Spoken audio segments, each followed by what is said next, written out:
Hey guys, want to give you a peek at all the new magazines we just got in over the past week or two. This is the largest inventory of 1970s wrestling magazines I have ever had.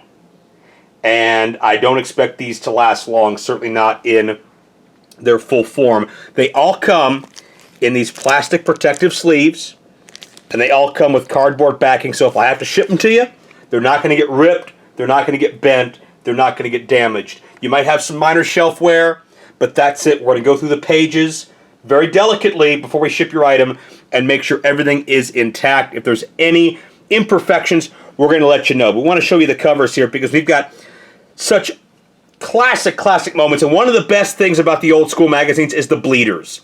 The bloody covers, and there may not have been a better bleeder than Bobby the Brain Heenan. Here's a cover. Nobody gives a damn about the rules, even back in 1972. Anybody who thinks that's a new thing now. And anybody who thinks sports entertainment's a new thing, is this the ghost of the mummy? That was a headline in December 1972 in The Wrestler. This can be yours. We all have an Andre the Giant cover somewhere in our collection, right? What about Jean Ferret? Before he hit the U.S., before he became Andre the Giant, he was feuding with Don Leo Jonathan in October 1972. That's his cover of Inside Wrestling. The Big Book of Wrestling, Dusty Rhodes and his wars with Pak Song, if you will, in Florida. That's profiled here from July 1975. We've got a massacre in Carolina. Johnny Valentine profiled. We've got John Tolos and the Sheik, one of the bloodiest rivalries that you have ever seen. If you haven't seen it, you can read about it there. Superstar Billy Graham in Inside Wrestling, April 1972.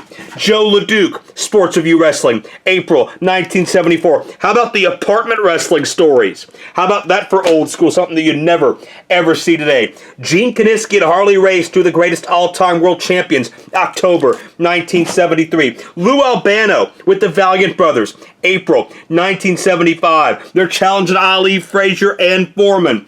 What a classic shot this is for a bygone era in New York. The Wrestler. Can the abdominal stretch cripple you for life? Maybe it'll teach you how. Who knows? February 1975. Another Bobby Heenan bleeder cover. December 1973, The Wrestler. Look at that font. How crazy is that?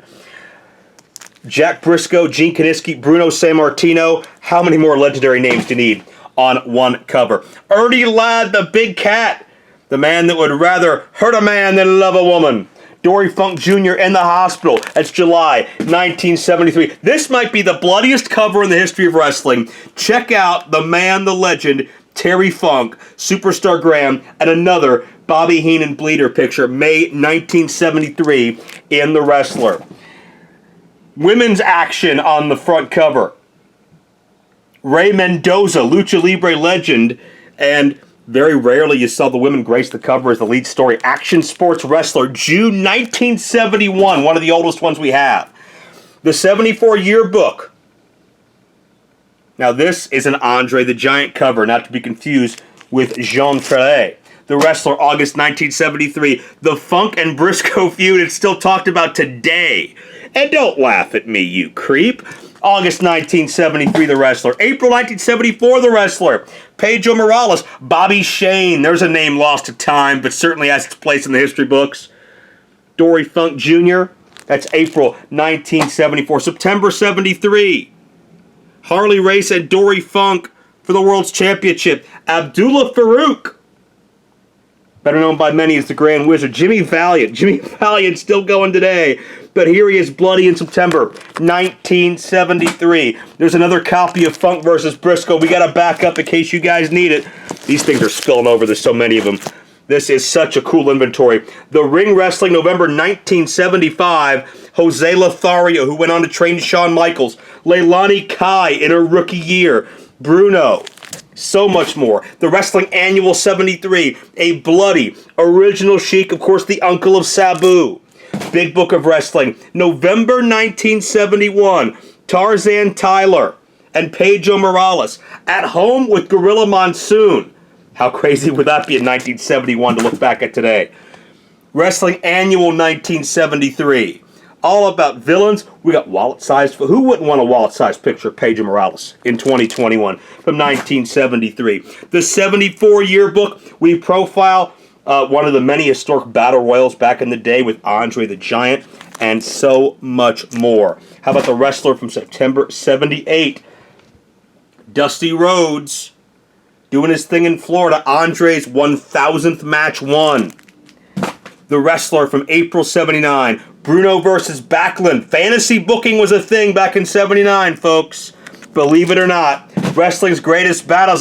Tony Garea and superstar Billy Graham from the fall of 1977. The 79 annual. It's Race versus Graham when they did NWA champion and WWF champion.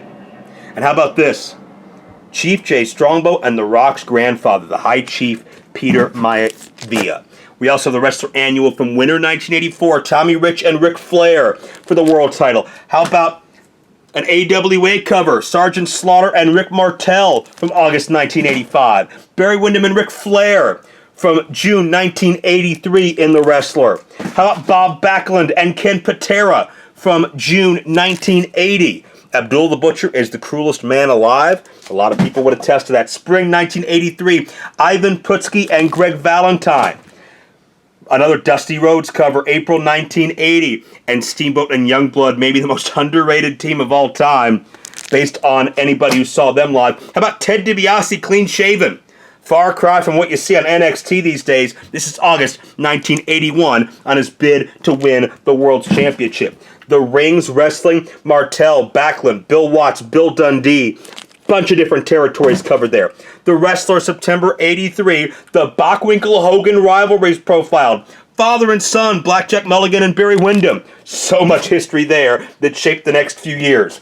Wrestling's main event, Tommy Rich and one of his historic battles. October 1982, that was really the peak of Tommy Rich. Vern Gagne and Pedro Morales, AWA and WWF. The Wrestler, Billy Jack Haynes, November 1984. Ric Flair versus Greg the Hammer Valentine from August 1983. Bob Backlund, May 82. David Von Erich. Everybody asked me about Von Erich covers. We finally have one in again. June 1984. And finally, no better way to end than the man with the big gold belt, Ric Flair, in December 1986. And of course, the Hogan-Piper rivalry that shaped the business moving forward.